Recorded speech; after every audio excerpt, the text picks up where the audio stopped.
તેના ઉપર ક્લિક કરશો એટલે આ રીતે સોફ્ટવેર ચાલુ થશે. પાસવર્ડ છે 1 2 3.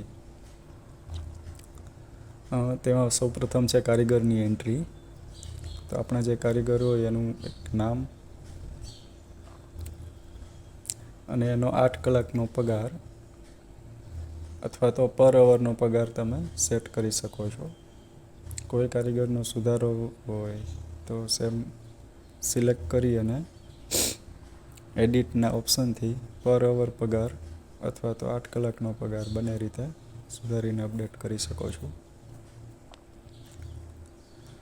કારીગરની ડેઇલી કલાક કેટલી ભરાણી છે તેની એન્ટ્રી કરવા માટે છે. તો જે કારીગર આ રીતે એન્ટ્રી કરી શકો છો તારીખ પ્રમાણે.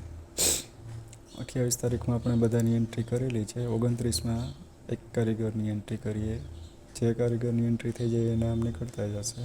નેક્સ્ટ કારીગરની કેટલી કલાક ભરાણી છે આપણે એડ કરી શકીએ છીએ. કોઈ કારીગરની સુધારવી હોય એન્ટ્રી તો એ રિમૂવ કરી શકો છો. ફરીથી નવી એન્ટ્રી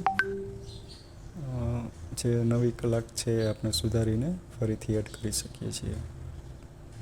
તો આ રીતે દરેક કારીગરનો ડેઇલી કલાક આપણે કેટલી ભરાણી છે નાખી શકીએ છીએ. અગાઉની તારીખો આપણે સિલેક્ટ કરશી તો એ તારીખમાં જે એન્ટ્રી છે એ બતાવશે. સેમ કોઈ ઉપાડ આપણે ઇસ્યુ કરવાનો થાય તો કારીગરનું નામ સિલેક્ટ કરો તો એને જેટલી બી રકમનો ઉપાડ આપવો હોય એ આપી શકીએ. એને અગાઉ ઉપાડ લીધેલો છે તો એ પ્રીવિયસ રિમેનિંગ બી આમાં બતાવશે.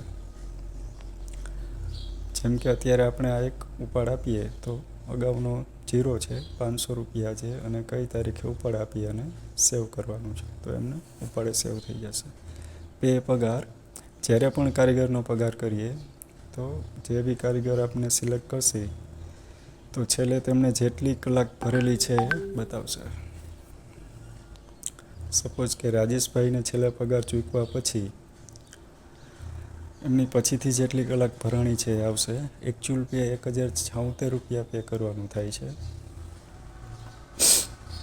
તો આપણે લમસમ 1100 રૂપિયા પે કરીએ છીએ. ખરેખર 1600 પગાર છે, 500 ઉપાડ છે તો 1100 રૂપિયા પેમેન્ટ કરવાનું થાય છે. તો આ રીતે એની સિમ્પલ પગાર સ્લિપ બની જશે કે જેમાં ટોટલ પેમેન્ટ કેટલું કર્યું, એડવાન્સ કેટલા કાપ્યા, અગાઉના પેમેન્ટ વધારે પ્લસ કેટલા હતા, ટોટલ કેટલા આપણે એક્સ્ટ્રા પે કર્યા છે, એ રીતે સિમ્પલ સ્લિપ થશે. એનો રિપોર્ટ આપણે ઉપાડ અને પેમેન્ટ ચેક કરી શકીએ છીએ. જે બી કારીગરને ઉપાડ આપેલા હશે તો ટોટલ કેટલો ઉપાડ છે, એને કેટલા આપણે પેમેન્ટ કરી દીધા, કેટલું હજી બાકી છે તેની સમરી બની જશે. પેમેન્ટમાં 2 તારીખ વચ્ચે જેટલું બી કારીગરને આપણે પેમેન્ટ કરેલો હશે તો પેમેન્ટ ડેટ, ફ્રોમ ડેટથી ટુ ડેટ,